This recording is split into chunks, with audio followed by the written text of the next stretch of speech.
Hello everyone.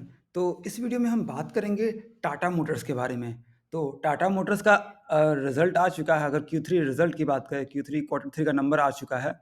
तो अब देखते हैं कि कैसा रहा Q3 का रिज़ल्ट और हमें आगे कंटिन्यू करना चाहिए या नहीं करना चाहिए, अच्छा है या बुरा है, तो उसको डिटेल में समझेंगे।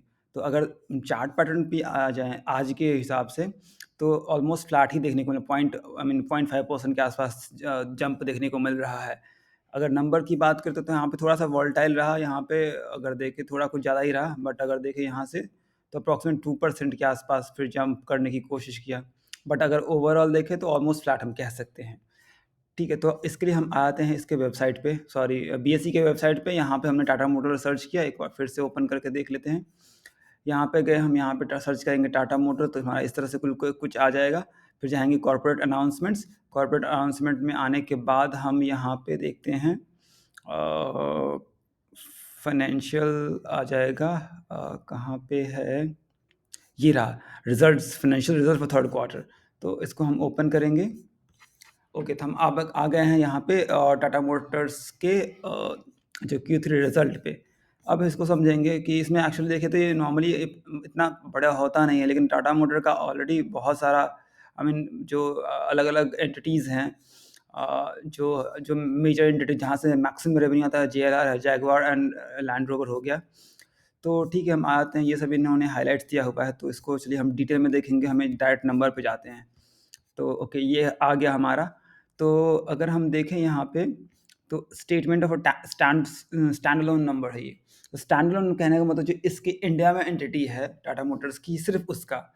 और दूसरा होता है कंसोलिडेटेड। तो कंसोलिडेटेड मतलब कि ग्लोबली जितने भी sales, revenue, profit and all that, वो जितने भी आएँगे वो सारे हमें वहाँ पे देखने को मिलते हैं अक्रॉस द ग्लोब का। तो चलिए एक बार हम इसका देख लेते हैं, इंडिया के नंबर का। तो ये रहा हमारा दिसंबर इस क्वार्टर का, ये प्रीवियस क्वार्टर का, और ये रहा पिछले साल दिसंबर 2022 का। तो यहाँ पे देखिए तो 15,000 से 18,000, ठीक है, अच्छा जंप है। अगर लास्ट क्वार्टर से देखें 18,000 से 18,000, ऑलमोस्ट ऑलमोस्ट फ्लैट ही कह सकते हैं। 541 हो गया, 668 अप्रॉक्सीमेट, 127 के आसपास अप्रॉक्सीमेट, ठीक है। तो 127 करोड़ का ये सारा है। तो अगर परसेंटेज में देखें तो 10% से भी 10% भी नहीं है, 8% के आसपास हमें देखने को मिल रहा है। अगर हम इसके एक्सपेंसेस देखें तो जो भी एक्सपेंसेस हैं, और उसके बाद टोटल एक्सपेंस ये हमें देखने को मिल रहा है। अगर हम नेट प्रॉफिट की बात करें तो प्रॉफिट में हमारा 1197 है, और उसके बाद 1543 है, और 560। तो प्रीवियस ईयर के कंपैरेटिवली देखें अगर, तो 560 हो गया, 1197, बहुत अच्छा जंप है। अगर प्रीवियस क्वार्टर्स देखें, 1543 से 1197, तो हमें थोड़ा-सा डाउन देखने को मिल रहा है। थोड़ा-सा मतलब अप्रॉक्सिमेट प्रॉफिट में ड्रॉप देखें तो 20 लगभग 18 टू 18 से 17-18% अगर देखेंगे तो अप्रॉक्सिमेट इतना देखने को मिलता है। उसके बाद देखिए एक्सेप्शनल आइटम्स, तो यहाँ पे देखना इम्पोर्टेंट है, क्योंकि टाटा मोटर्स में बहुत बहुत काफ़ी सारी चीज़ें होती हैं, तो एक्सेप्शनल आइटम हमें समझना पड़ेगा कि क्या है। अब ऐसे ऊपर से देखने पे हमें पता नहीं चल पाएगा कि क्या है। अगर हम देखें, अगर इसको अगर अभी इग्नोर करते हैं फॉर द टाइम बिंग, अगर कोई डायरेक्ट यहाँ पर देखता है कि प्रॉफिट फॉर द पीरियड, ये, तो इसमें देखें तो इस क्वार्टर का है 4570, और प्रीवियस ईयर से कंपेयर करें तो अप्रॉक्सिमेट 9 टाइम्स जंप देखने को मिल रहा है। अगर प्रीवियस क्वार्टर से देखने को मिले तो अप्रॉक्सिमेट 4 टाइम्स, 3.5 टाइम्स देखने को मिल रहा है। तो ये नंबर अगर डायरेक्ट ऐसे कोई देखे तो वो मिसलीडिंग हो जाता है। तो हमें एक्सेप्शनल आइटम में देखना पड़ेगा क्या है। तो ये है profit of sale of investment in subsidiary. तो ये एक्चुअली ये सब्सिडरी की बात है। ये अभी रिसेंटली टाटा टेक्नोलॉजी की आईपीओ आई थी। तो जो ओएफएस के थ्रू जो ऑफलोड हुआ शेयर, जो जो सेल हुआ शेयर, वो यहाँ पे हमें एक्सेप्शनल आइटम्स में देखने को मिल रहा है। तो एक्चुअली पहले तो इसी का एंटिटी था ना, तो अब चेंज हो गया, उन्होंने ऑफलोड कर दिया, अलग से लिस्ट कर दिया, तो ये यहाँ पे इतना इसके खाते में आने को देखने को मिल रहा है। तो एक बार देख लेते हैं कि रेफर्ड नोट 6 देखते हैं, एक बार सर्च करते हैं नोट 6 में क्या है हमारे पास। चलिए कोई बात नहीं, टाटा टेक्नोलॉजी सर्च कर लेते हैं।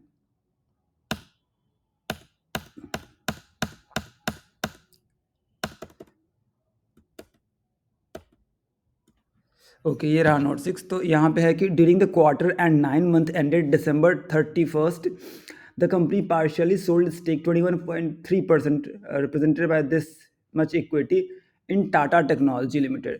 तो ये है कि इन्होंने जो स्टेक सेल करने पे इतना प्रॉफिट मिला, ठीक है? तो इसलिए हमें यहाँ पे देखने को मिल रहा है एक्सेप्शनल आइटम्स में। तो एक बार फिर से हम आते हैं कंसोलिडेटेड नंबर पे। तो अब अगर देखिए एग्जैक्ट नंबर देखें तो हमारा नंबर कुछ इस तरह से देखने को मिलता है। अगर इसमें से हम ये क्वांटिटी हटा दें, अगेन ये हम डायरेक्ट नहीं हटा सकते क्योंकि इसके साथ टैक्स भी आ जाता है रास्ते में। तो इसलिए हमें ये मतलब ऐसा इस तरह से हमें देखना पड़ेगा कि ऐसा नहीं कि एग्जैक्ट यही नंबर नहीं है, ठीक है? तो इसमें हमारा एडजस्टमेंट देखने को मिलता है जो कि टाटा टेक्नोलॉजी का शेयर का है। तो ये रहा हमारा स्टैंड अलोन नंबर इंडिया का बिजनेस का। अब आते हैं हम stand alone sorry consolidated number पे। तो हम थोड़ा सा और नीचे आते हैं। ओके, तो ये रहा हमारा कंसोलिडेटेड नंबर। तो यहाँ पे नंबर थाउजेंड में था, यहाँ पे लाख में देखने को मिला। लाख अगर मैं अगर ऐड कर देते लाख करोड़ में मिल जाएगा। तो ठीक है, एक और फिर से देख लेते हैं। रेवेन्यू की बात करें 1,09,000 करोड़, जो कि पिछले क्वार्टर में था 1,04,000 और जो कि उससे पहले था 87,000। तो काफ़ी ज़बरदस्त ईयरली अगर देखें तो जंप देखने को मिल रहा है। अगर अ, अगर क्वार्टरली देखें तो वहाँ भी ठीक-ठाक देखने को मिल रहा है, 5,000 करोड़ का देखने को मिल रहा है। अप्रॉक्सिमेट 5% कह सकते हैं। अगर हम टोटल इसमें हम हटा दें, इसमें अगर हम P&L net profit after tax की बात करें, तो ये आते हैं प्रॉफिट फॉर द पीरियड और टैक्स ये हो गया profit loss for the period, ठीक है? तो ये हमें देखने को मिल रहा है। तो इसमें हमारा नेट प्रॉफिट की बात है 6,952 हो गया, पिछले क्वार्टर में हो जाएगा 3,783 और लास्ट ईयर हो जाएगा 2,939। तो अगेन इसमें भी देख रहे हैं तो वो हमारा जो कंसोलिडेटेड नंबर है उसमें भी हमारा ये देखने को मिल रहा है एक्सेप्शनल आइटम के चलते इतना ज़्यादा प्रॉफिट, जबकि एक्चुअल में ऐसा नहीं है। थोड़ा-सा अगर कोई नया इन्वेस्टर है जिसको नहीं पता है इतना, तो थोड़े नंबर मिसलीडिंग हो सकते हैं, ये क्या हो गया इतना ज़बरदस्त है। बट हमें थोड़ा-सा धीरे-धीरे समझना पड़ेगा कि हाँ, नंबर कैसे हम रीड करें। ठीक है, तो ये हो गया हमारा। तो कुल मिला के नंबर बहुत अच्छे तो नहीं, बट हाँ, सही-सही ठीक-ठाक से नंबर देखने को मिलता है अगर हम लॉन्ग लॉन्ग टर्म की बात करें। अगर शॉर्ट टर्म की बात करें तो जिन्होंने ब्रोकर ने जो टारगेट सेट किया था उसको बीट ही करते हुए देखने को मिल रहा है। तो मेरे हिसाब से बेस्ड ऑन दैट एनालिसिस कि नंबर्स ओके हैं। लॉन्ग टर्म के हिसाब से भी अगर शॉर्ट टर्म के हिसाब से जो नंबर है, जो एस्टिमेट्स बीट किए हैं, तो वो उस हिसाब से भी मंडे को अच्छा खासा देखने को मिल सकता है ग्रोथ शेयर्स टाटा मोटर्स के स्टॉक में। ठीक है, तो अब यहाँ पे आते हैं थोड़ा-सा और नीचे के सेगमेंट वाइज़ रेवेन्यू देख लेते हैं। तो सेगमेंट वाइज़ अगर देख लेते हैं, इससे हमें आइडिया लग जाता है कि जितने भी कैटेगरी में अलग-अलग कैटेगरी कमर्शियल की बात करें, पैसेंजर की बात करें, कॉर्पोरेट की बात करें, इन सब चीज़ों में कितना सारा इनको ग्रोथ देखने को मिलता है। ये हमें थोड़ा-सा आइडिया लग जाता है, इससे ओवरऑल बिज़नेस का इनसाइट मिलता है। तो अगर देखें, हम ऊपर से देख लेते हैं, तो वीडियो बहुत लंबी हो जाएगी। तो ये 16,000 था जो कि अभी 20,000 हो चुका है।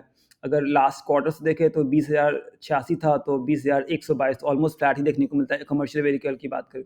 पैसेंजर व्हीकल की बात करें तो कंपैरेटिवली बेटर देखने को मिल रहा है हमें, ठीक है? और हम अगर देखें कॉर्पोरेट, अब यहाँ पे आता है जैगुआर लैंड रोवर का। तो जीएलआर में देखें तो पिछले साल था 58,000 और जो कि अब हो गया है 76,000 और पिछले क्वार्टर की बात करें 71,000, तो अब हो गया है 76,000। तो ईयरली भी अच्छा खासा ग्रोथ देखने को मिल रहा है और क्वार्टरली भी ठीक-ठाक ग्रोथ देखने को मिल रहा है। तो ओवरऑल अगर बात करें तो सही सा देखने को मिल रहा है इसका Q3 का रिज़ल्ट। अब देखने वाली बात है कि मंडे को कैसा रिएक्शन रहता है। सो ठीक है, तो अगर अगेन फंडामेंटल्स एक बार क्विकली गो थ्रू कर लेते हैं। ऑलरेडी हमने इसको वीडियो बनाया था कि नहीं, शायद नहीं बनाया था। तो कोई नहीं, इसको एक बार ऊपर से देख लेते हैं कि इसके फाइनेंशियल्स कैसे अगर आते हैं बैलेंस शीट के ऊपर, तो इसमें ओके यहाँ पे डेटा अपडेट नहीं हुआ, मे बी क्योंकि रिज़ल्ट आज ही आया है, वो भी अगर टाइम देखें तो टाइम आया है स्टॉक मार्केट बंद होने के बाद।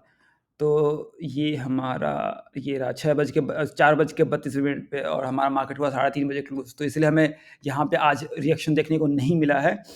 तो आते हैं फाइनेंशियल स्पेस के, तो रिज़र्व्स में कोई कमी नहीं है, बोरिंग उतना ही है क्योंकि बिना बोरिंग का काम चलता नहीं है।